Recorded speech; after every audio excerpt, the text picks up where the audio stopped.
Good morning and welcome to the United States Holocaust Memorial Museum. My name is Bill Benson. I am the host of the museum's public program, First Person. Thank you for joining us today. We are in our 17th year of the First Person program. Our first person today is Mr. Marcel Drimer, whom we shall meet shortly. This 2016 season of First Person is made possible by the generosity of the Lewis and Franklin Smith Foundation with additional funding from the Arlene and Daniel Fisher Foundation. We are grateful for their sponsorship. First Person is a series of weekly conversations with survivors of the Holocaust who share with us their firsthand accounts of their experience during the Holocaust. Each of our First Person guests serve as volunteers here at this museum. Our program will continue twice weekly through mid-August. The museum's website, which is listed on the back of your program, provides information about each of our upcoming First Person guests. The address is www.ushmm.org. Anyone interested in keeping in touch with the museum and its programs can complete the Stay Connected card that you'll find in your program, or talk with a museum representative when the program is over at the back of the theater. In doing so, you will receive an electronic copy of Marcel Drimer's biography so that you can remember and share his testimony after you leave here today. Marcel will share his first-person account of his experience during the Holocaust and as a survivor for about 45 minutes. If time allows, toward the end of our program, we'll have an opportunity for you to ask Marcel some questions. Today's program will be live-streamed on the museum's website. This means people will be joining the program via a link from the museum's website and watching with us today from across the country and around the world. A recording of this program will be made available on the museum's website.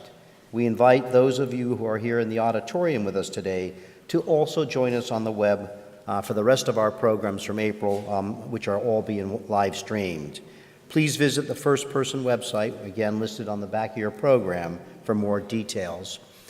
For our web audience, if you would like to use Twitter to ask a question, send a photograph, or write a comment during the program, please feel free to do so using the hashtag USHMM. The life stories of Holocaust survivors transcend the decades. What you are about to hear from Marcel is one individual's account of the Holocaust. We have prepared a brief slide presentation to help with his introduction. Marcel Drimer was born in Drohobycz, Poland, a small town now part of Ukraine. The arrow on this map of Europe from 1933 points to Poland. Marcel's father, Jacob, worked as an accountant in a lumber factory while his mother raised Marcel and his younger sister, Irena. In this photo, we see Marcel and his mother, Laura, in 1934. Germany and the Soviet Union attacked Poland in September 1939, beginning World War II. This is an historical photograph of German troops parading through Warsaw after the surrender of Poland. On June 22, 1941, Germany violated the German-Soviet Pact and attacked Soviet territory. Within a few weeks, Drohobycz was occupied by German forces. In 1942, members of Marcel's family, including his grandfather, whom we see here, were deported to extermination camps where they were murdered. In the fall of 1942, Marcel and his family were forced into the Drohobycz ghetto. This is an historical photograph of Jews being forced into the Drohobycz ghetto. Before the liquidation of the ghetto, the family escaped to a small village. In August 1943, Marcel went into hiding with a Polish-Ukrainian family. Here we see photos of Jan Savinsky and Sofia Savinsky, the family who hid Marcel and his family. Marcel's family is seen in this photo taken in 1947 or 48. From left to right, we see Marcel's uncle, Abraham Drimer, his parents, Laura and Jacob, and Marcel's uncle, Abraham Gruber. In 1957, Marcel earned a degree in mechanical engineering. He immigrated to the United States in 1961, where his wife Anya joined him in 1963. Soon after arrival in the United States, he was hired by the U.S. Post Office Department to work on the design of mail sorters and conveyors. After a very successful period with the Post Office Department, Marcel transferred to the U.S. Army as a civilian in 1972. He then worked as a mechanical engineer for the Army Corps of Engineers. Although officially retired from the Army in 1994, Marcel remained a consultant of the Army until 2010. He is now truly retired. Anya trained as a pharmacist in Poland and continued her profession after her arrival in the U.S., and she also is now retired. Marcel and Anya have a son, Adam, who lives in Richmond, Virginia. They have 2 grandchildren, Mary, age 13, and Jack, 15. They are both in the International Baccalaureate program. Although officially Marcel and Anya are retired, they both do considerable work as volunteers at the museum. Marcel and Anya translate documents written in Polish. They translated portions of Emanuel Ringelblum's Notes from the Warsaw Ghetto, a 25,000-page collection of diaries and other documents detailing the events and lives of those who lived in the doomed Warsaw Ghetto. They also recently translated personal memoirs by 2 Jewish young women who suffered terribly during the war. In appreciation for the translations, the families of these women donated generously to this museum. Marcel and Anya also worked on the current museum exhibit titled Some Were Neighbors, Collaboration and Complicity in the Holocaust, which opened in 2013. To help with the exhibit, they reviewed and transcribed several film testimonies and made recommendations about their potential significance to the exhibit. They are quite a team, and I'd like to note that Anya is here in the audience from Marcel right up front. Welcome, Anya.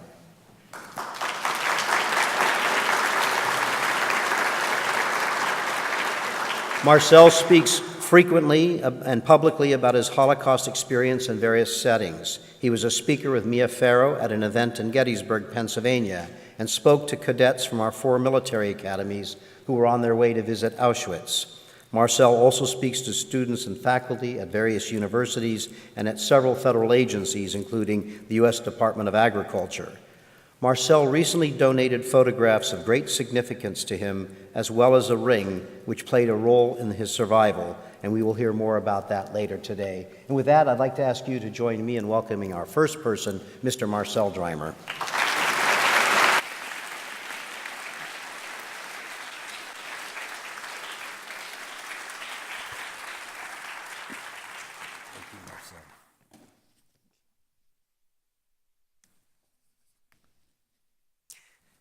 Marcel, thank you so much for joining us and for your willingness to be our first person. And there's so much for you to share with us, and we have a brief period, so we'll start. Absolutely. World War II began in September 1939 when Germany attacked Poland from the west, quickly followed by the Soviet Union attacking Poland from the east.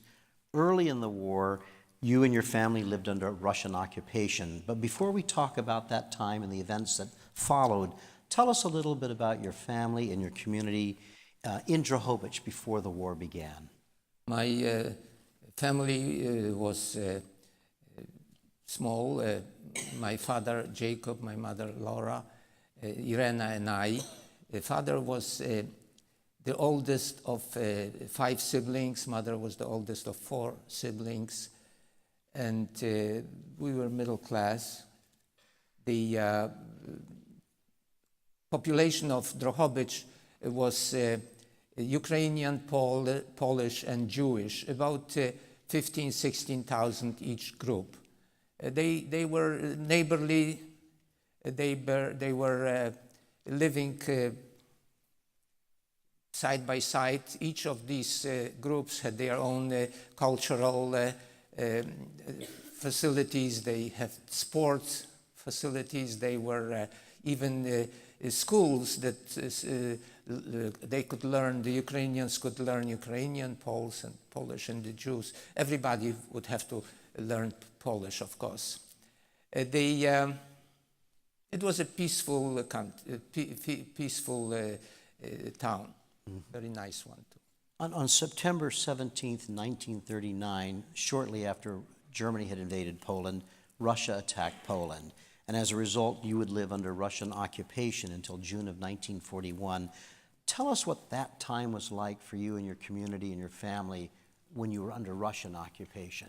Well, we as Jews were not specifically picked on. We were as bad shape as everybody else. The Russians took away factories. They took big farms, and they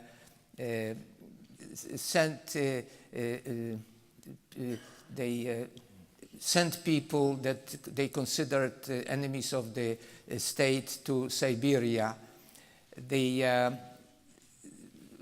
Among them were the parents of my wife, Anya. They were sent to Siberia, where she was born during the war. The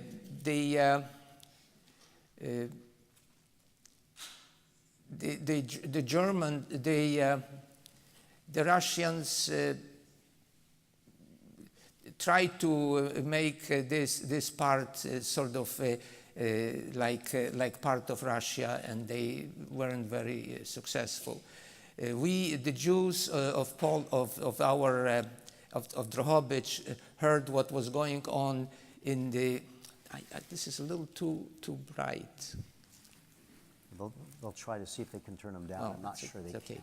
No. So we knew what was going on in the western part of Poland, and there were even some people that managed to get out and come to Drohobycz, and we met these people. They stayed with us. During that time, were you able to go to school under the Russians? Well, I was ready to go to kindergarten, but I had to go to a Ukrainian kindergarten, and I didn't speak Ukrainian, so it was a little traumatic, but not too bad. May 1st is, of course, a significant date in the communist world, and that's your birthday is May 1st, coming up very soon. Yeah. Tell us about the significance of your birthday and that date. Oh, I was born in my grandparents' house. And at that time, there was a doctor there, but there was nobody to take care of the dates. But my father was sort of leaning a little to the left, and so when he went to the government office to register me, he decided to. I was actually born April 30th. April 30th, but father went there and told them that I was born May 1st. I was probably born 15 or 20 minutes before May 1st. But if you don't say, I won't say. Soon after Germany turned on the Soviet Union in June 1941, German troops occupied Drohobycz, and life for Jews then changed dramatically and tragically. What did the Nazis do after taking control of your town, and what was the effect on your family?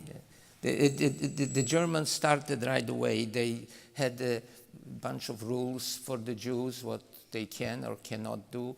The Jews Jewish children would not go to school. The Jews were not allowed to walk on the sidewalk. The Jews had to wear a armband with a Star of David. The Germans started Aktionen and Raubaktionen and Kill-Aktionen. They would come to the Jewish houses and take away whatever they wanted to take away. Then they would kill people indiscriminately. On the first day of Germans in Drohobycz, this was July 1st of 41, they allowed the Ukrainians, the Ukrainian nationalists to go to Jewish homes and take whatever they want to and beat up these people. Well, on that day, the house of my mother's parents were robbed, and my grandfather was beaten up. He died in a few days because there were no access to the doctors or to hospitals. But when they were leaving the house, they took with them the albums of photos, and of course they were not interested in the photos, they were interested in the albums, so they shook out the photos from the albums. And after the war, my father went there to see what's left of the house. And a neighbor came out and gave my father a stack of photos. All these photos Bill was talking about, they are all now at the Holocaust Museum. The first photo of me with my mother was in that stack. Otherwise, if he hadn't saved him, you wouldn't have had any. We wouldn't, and we during the occupation, we were moving places like 19 times, but you wouldn't worry about photos. You had to take with you other things. There was also an action like that in Lvov, near where I was born. It's a bigger city. My father was there attending some courses, university courses. He was with my aunt Rivka, and at that place about 5,000 Jews were killed on the first few days of July. In Drohobycz, about 200 people were killed and about 800 people were wounded. For the first, now the other things that the Germans did in Drohobycz, they started rationing food. The Germans' idea of discrimination, of killing the Jews, were multiple. They would outright kill them, they would starve them to death, and humiliate them. And this was the life at the first few days in Drohobycz. Marcel, you mentioned the actions that the Germans engaged in. Tell us the one involving your nanny. Tell us about your nanny. Jancia, yes. We lived in an apartment that was for our small family, but in our apartment there was my father's sister Rivka with 2 children whose husband was taken to the Russian army. There was this grandfather whose photo you saw, his wife died, and there was grandmother whose husband was killed in the first few days. So it was very crowded, and hygienic situation was not very good, and I was very sickly. And I had a nanny who liked me, loved me very much, and she would come to our house and bring sometimes milk and some food, and she said to my mother that she'll take me for a few days to her house, feed me, give me a bath, and bring me back. And so she took me, and I was there. And a few days later, my sister started complaining that she wants to play with me. She wants to go and bring me back. So my mother took off her armband and went to Jancia's house. Excuse me.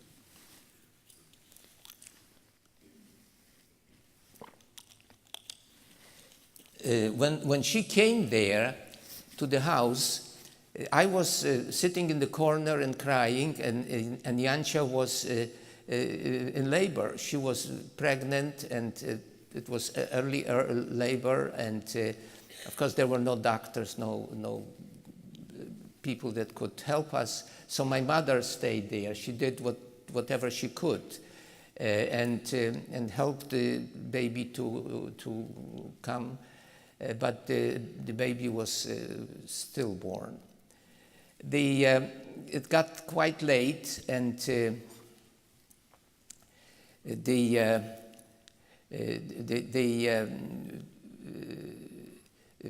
husband of Jancia, so we stayed there overnight. But in the morning, the husband of Jancia's came home. He was working night shift, and he was very surprised and upset about seeing us there. because he said that there was an action going on in Drohobycz. Germans would kill people on the spot and take them to the place, Umschatzplatz, where they kept them for a few days and then take them to the concentration camps or extermination camps. So he says we can't. He says you can't be here. You have, because if the Germans would see you here, they would kill us and you.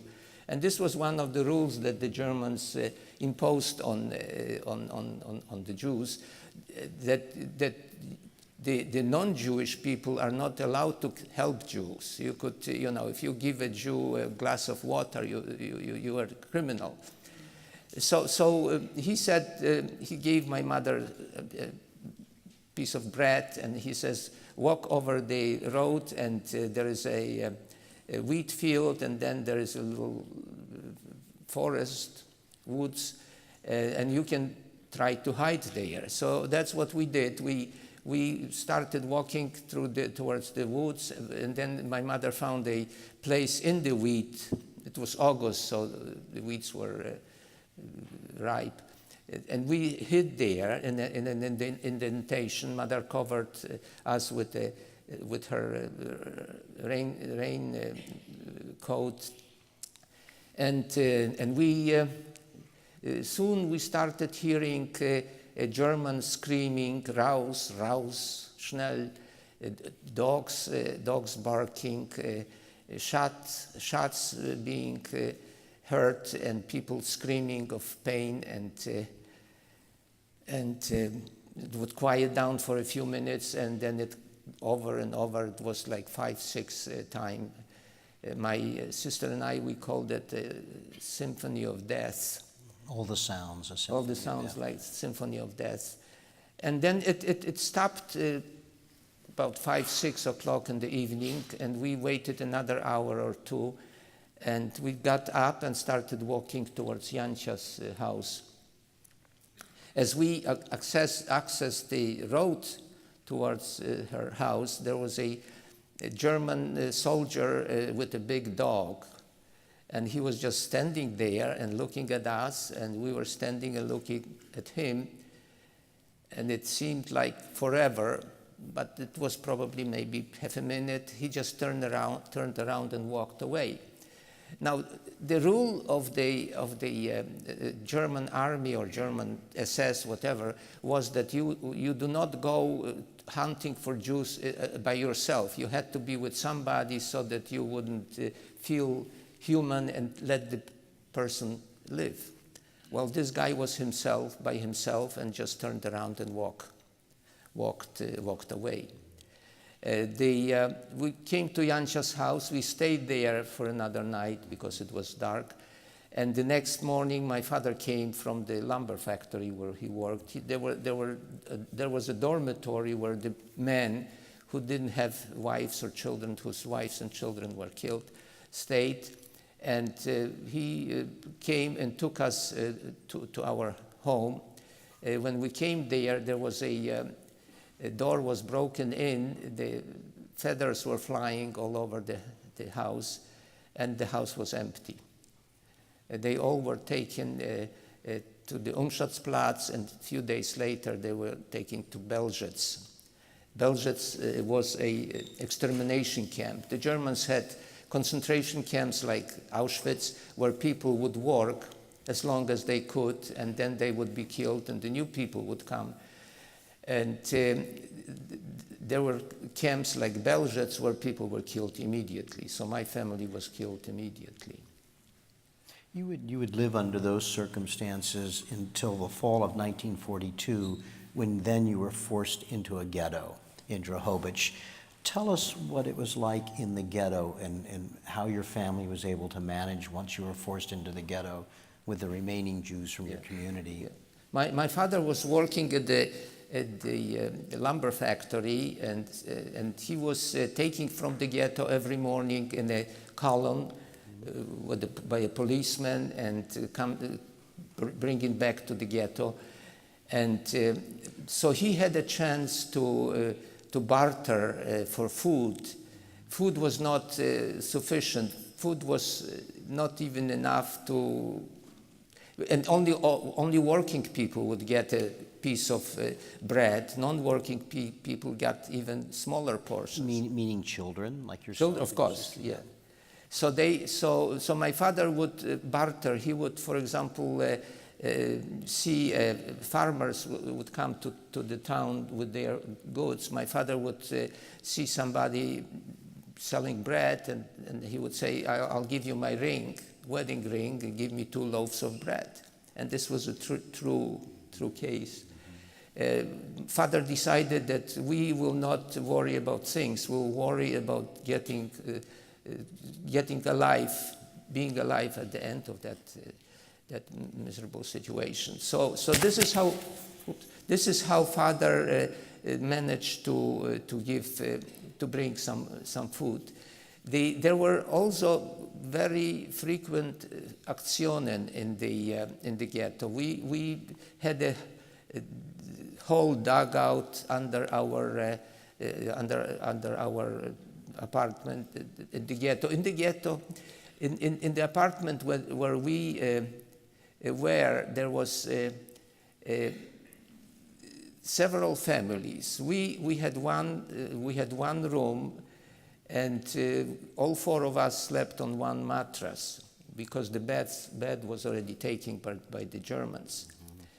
And so the situation was very, very dear. It was very, very hard to live. Father decided that we should try to get out of the ghetto, because eventually the ghetto would have been, sooner or later, it would have been liquidated, right? It would have been liquidated. Liquidated, and all the people would be killed. So my father arranged with the guy that was guiding all the laborers out into the ghetto. He bribed him, and my mother put men's clothing, and my father and got my sister under her arm, and father took me under his arm. We were very not overweight, say the least. So we came to the place where father would get out of the column, and father would put us under the behind the fence or place there. So and took my sister and mother and said, "I'll take." Father prepared a hiding place for us in the lumber factory. He loosened the planks of the fence, and he said to me, "You'll stay here. I'll take mom and Irena, and then I'll come for you." And as father left, I got panicky. I heard that people would abandon their children, and got very scared. Father says, "You are a man." I was only 8 years old, so I wasn't a man, so I got scared. And this was the first time, and I think the last one, that father spanked me. He said that I'm only upset about the fact that you could think that I would leave you behind. In that lumber factory, we were hiding in a place where the wood was dried for furniture and so forth. And the father would come every night and bring some food and take out the waste, and like for a week or two. And then one friend of my father, a Christian lady, comes to my father and said, "Jacob, there is this woman, whose name is Teresa. She says that she suspects that you have somebody hiding here, and then she is going to make sure that she's right, and then she's going to report you to the SS." Now, why would people do that? One reason was hatred. The other reason was that the Germans, the bounty for a Jew was a kilo of flour or a kilo of sugar. Lives were very cheap. You turn in a Jew and you get Turning in the Jew, you kilo would of get a sugar. kilo of sugar, 2.2 pounds. So my father got terribly upset, and he had a friend there who was a doctor at the little clinic at the factory, and the doctor was educated in Vienna, because when my father was born, my father and mother, when they were born, Drohobycz was Austro-Hungary. So the people were educated in Vienna, they spoke German. So this doctor came with an idea that he will pretend that he is a assessment on leave, and wrote a letter, anonymous letter, of course, that saying that I am an assessment on leave from the front, and I had a encounter with this woman, and she gave me syphilis.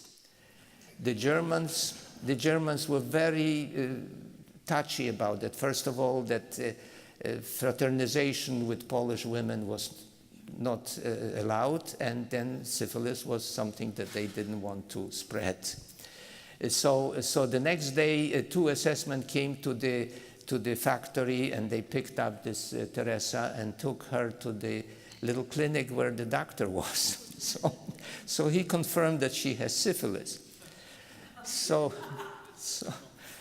I was always wondering about the motto of the doctors: first, do no harm. If you become a doctor, you say you have to swear that you will do no harm. But he saved your family. He saved at least temporarily saved my family. She wasn't seen until after we were liberated by the Red Army. And Father had the pleasure of telling her who caused that she was gone. So here you are, your father has constructed this amazing little hiding place in the middle of a lumber factory, but that can't last. He's got to get you out of there. Absolutely. So that's when he goes out to find a hiding place for you in the community somewhere, and that's Right. You ended up with his family, the Savinskys. Right. Tell us about that. Well, Father, this was, again, sooner or later it would be found, and Father was, he was an accountant and a very, very soft man. He was a wonderful person, really, but he was a lion when it came to saving the family. He decided that he has to go to the place where my mother was born, Młynki Szkolnikowe. It's a little place. It's probably now a suburb, but this was a village. And he would go to several farmers. He would went to one farmer and asked, "Would you hide my family, and I would give you whatever I have?" And some people would tell him, "Look, you have a watch. If you don't give me that watch, I'll report you to the Germans." But there were bad people like that. But then he came to the Savinskys, who knew my mother as a little girl, the lady that you saw it. And she said, "I will," again, there were promises and deals and so forth. And she says, "I will take Laura and Irena, but not Marcel." Because the situation in Poland was such that only Jewish men were circumcised. And if the Germans would come and see, if only Irena and Mother would be there, they could be cousins from another village. They both had blue eyes and blonde hair. But a man or a boy would be a disaster. The Germans would, if they would see somebody outside of the ghetto and didn't think that he looked, and thought that he looked a little Jewish, they would ask him to drop his pants, and if he was circumcised, he was dead. So the deal was that she will come to the dormitory where father stayed, and we came from the hiding place, and Mrs. Savinsky came there, and we started saying goodbye. It was, I don't know if you, the older one of you would probably remember Sophie's Choice, the movie here, yeah, that the woman had a choice to which child to save and which child let to go. And this is your mother's. And this was my mother's Sophie's Choice. But my father was determined that we have to save whoever we can save. And we were, I was crying, and my mother was crying, and Mrs. Savinsky was crying, and at one point she says, well, whatever will be, will be. I am a mother, I have my own children, and I can understand you. So whatever will be, take the boy with you. And Mrs. Savinsky took the three of us, and we walked through rivers and forests and so forth, and we came to the Savinsky's house. This was a very, sorry. And you're going to describe for us their house. Right. It was a thatched roof house. There was no floor in the house. There was very, very primitive. So when we came there in the beginning, we were in a stable, hiding in a stable, and we would. My sister would look out, and there were chickens playing, and she would say, why couldn't I be a chicken, being allowed to run around? Why do we have to hide? And you were in the stable, you were hiding in a space, right? Just between the roof and the stall, some little space? Right, this was there was no chimney. There was just the smoke would come out through the hole in the roof. Right, through the roof, and so this is in the winter time when it was cold. And also the food situation was very bad, because the ration system applied to them too. The farmers could not slaughter an animal without notifying the Germans.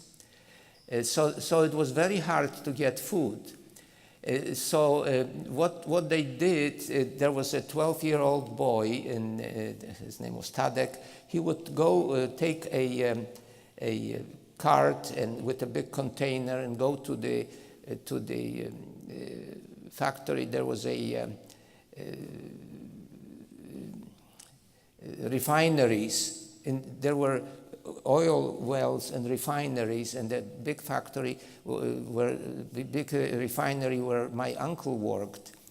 He would go there and take the scraps from the tables where people ate. My uncle was a butcher, and he would give Tadek a piece of meat every once in a while. But if the Germans would find out, of course, he would be killed immediately. So Tadek would come home, and we had before the pigs got their portion, we could pick from whatever would still be edible. Marcel, when you first went to the Savinsky's home, it was you and your mother and your sister. How many of the Savinsky family were living in this cottage, this little cottage? Right, there was 4 children. 4 children living there, and the youngest one was 12 or 13 years old, and I still am very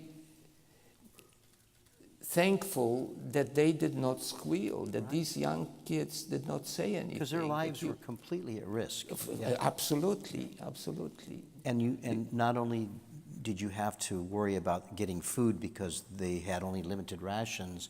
But if anybody, from what you told me, in the neighbors were to notice that there were more people or they were getting more food, that would raise suspicions. Exactly. Too. They couldn't go to a store and buy. There were rations, but they were also black. There was a black market that you could buy for more money. But if they would go out and there was 6 of them, I didn't mention that my father came there, then my uncle, and there was 13 of us. We were going to, yes, eventually you ended up with 13 people in this little cottage. In addition to these people. The situation was we couldn't bathe. We bathed once a month, and there were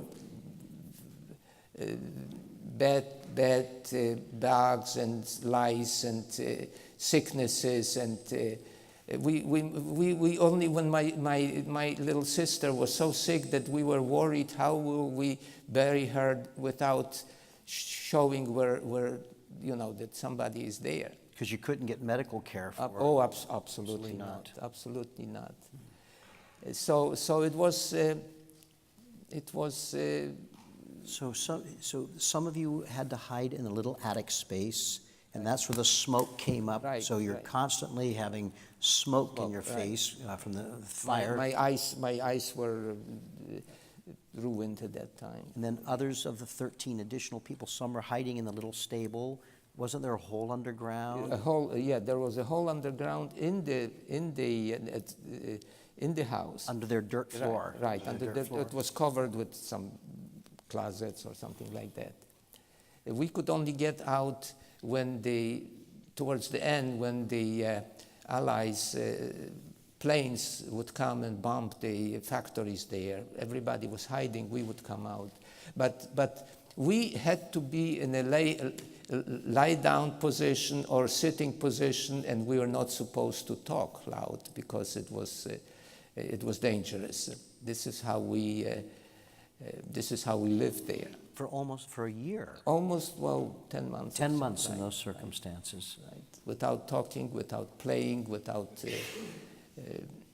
no entertainment. Of course, father tried to sing some songs, whispering. Can you imagine?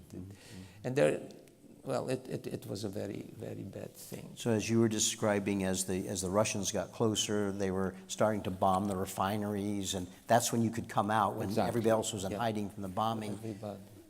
When did it end for you? The Drohobycz was liberated by the Red Army in August of 1944. I was 10 years old. I couldn't walk really because my muscles were atrophied.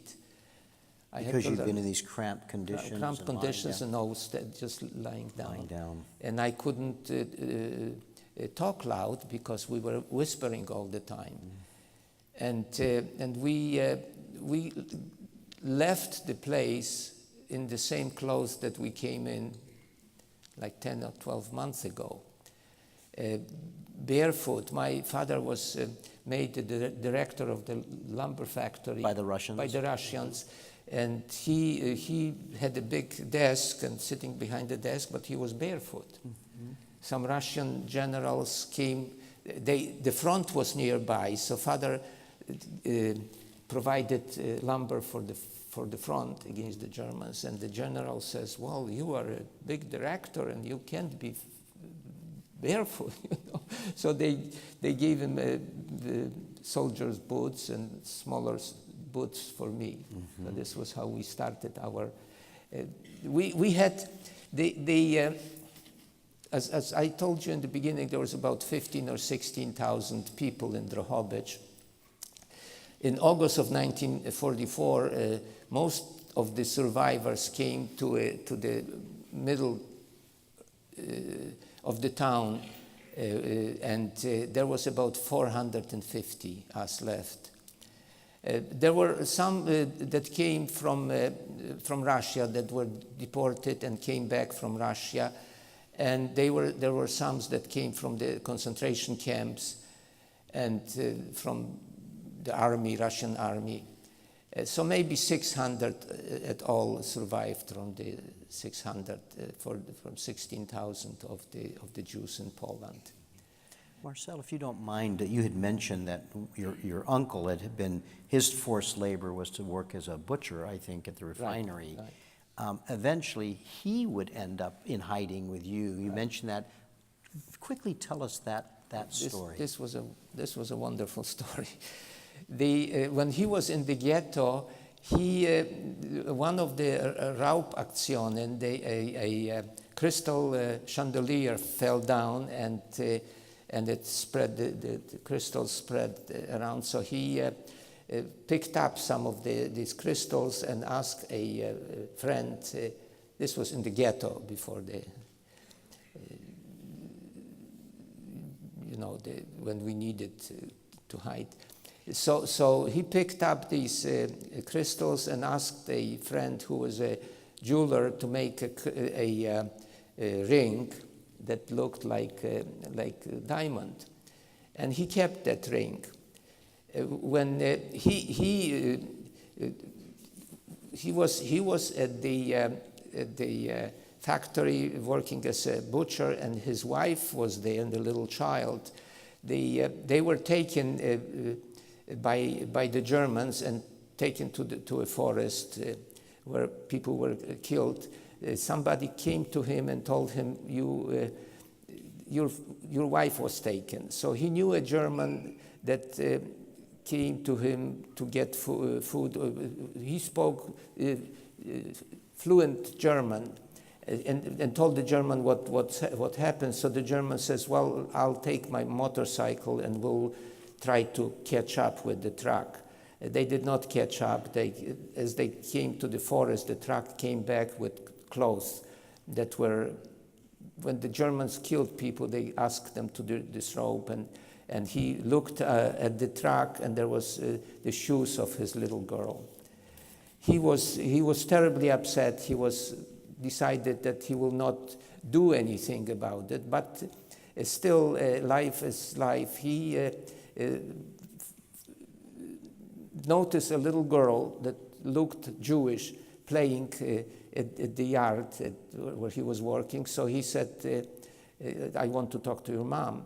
So she took him to her mom, and so he said, you can't have that child playing because the Germans will take her. Well, anyway, she was a seamstress and worked for the Germans' wives and girlfriends. But her husband was taken to the Russian army, and somebody notified her that he was taken POW. And so they started living together. And then when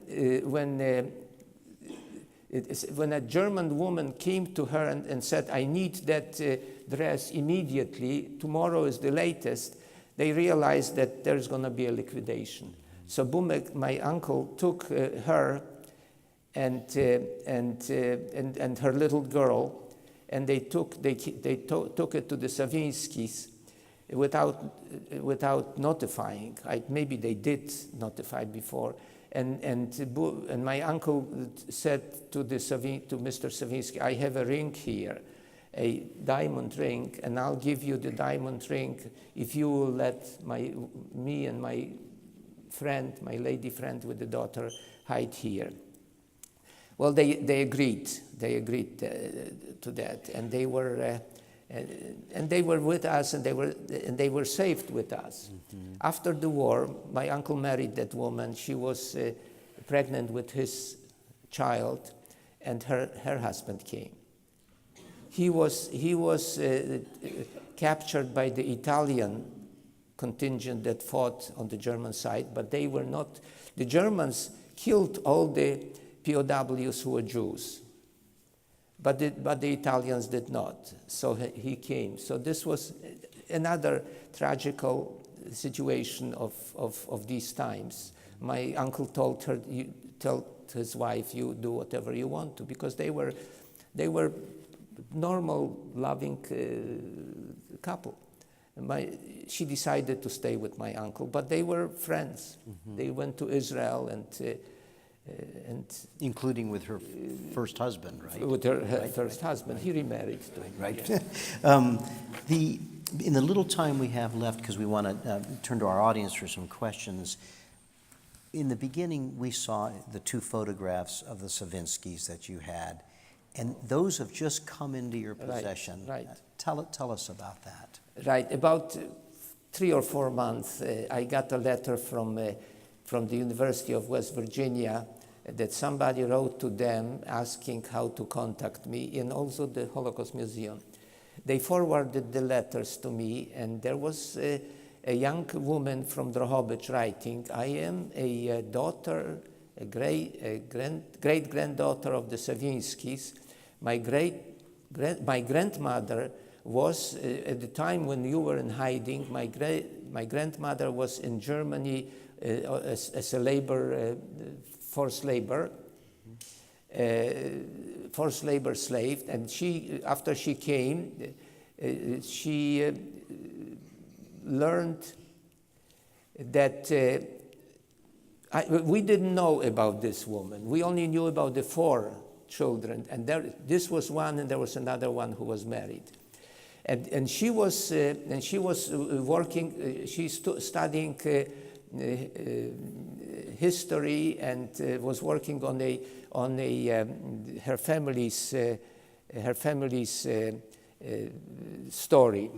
And somebody told her that about the Savinskys, that there was a little boy, and they gave her my name, and she Googled, and she found me, at the University of West Virginia. If you Google my name, there's about 10 pages of links, so it's easy to find.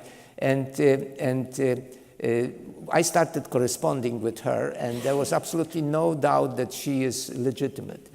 So there are some of the Savinskys' children and grandchildren live in Poland, and some of them live in the place that my parents lived when they went to Israel. But I asked them if they have the photos of the Savinskys, because Savinskys are listed as righteous among nations. These are the people that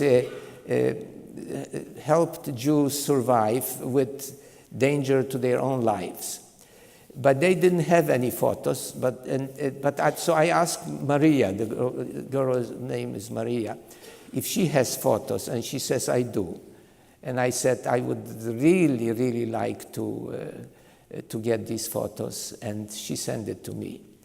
I didn't see the Savinskys since 1944, And that's I the left first it. photos you got. And this was the first photos that I got of them. And as a result of that, Marcel, you and Anya you're going to return to Drohobycz for the first time since 1946, right? Since December 1945. 1945.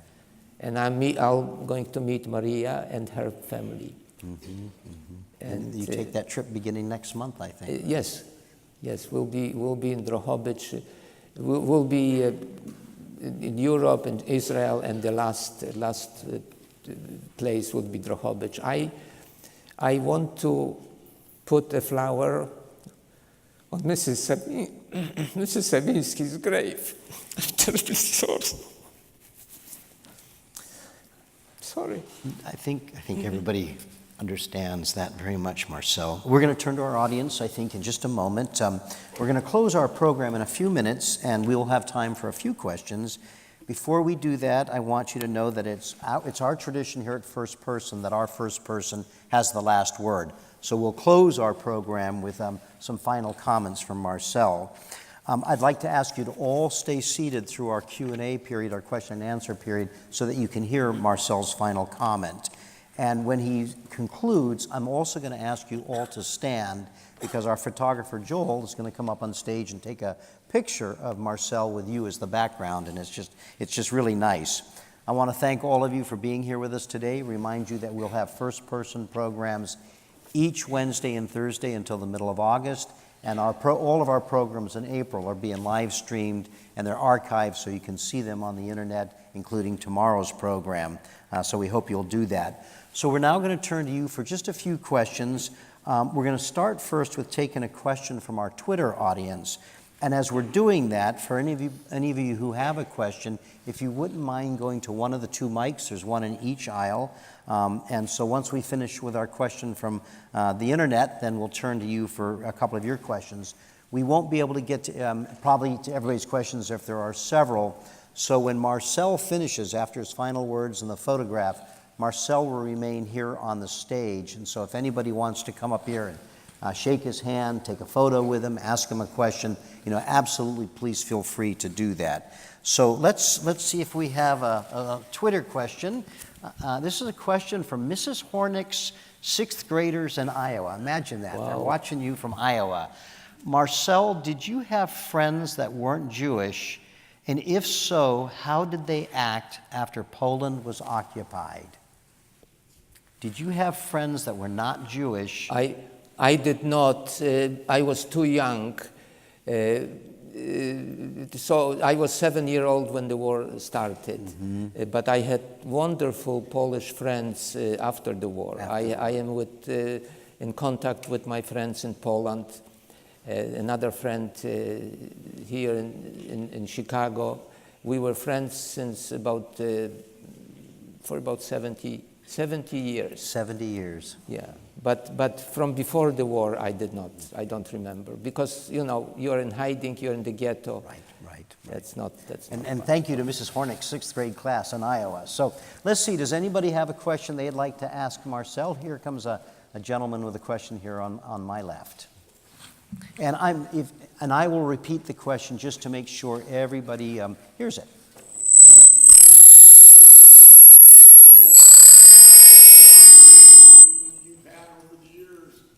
In bringing your story to us, and so we never forget. With the present political rhetoric and dissension coming from many of the politicians, are you seeing similarities from these statements that reflect what you experienced in the 40s and the rhetoric from the fascists and the Nazis? I have a lot that I would like to say, but I represent the Holocaust Museum and I cannot get into politics. I'm sorry. That's a safe one. There you go.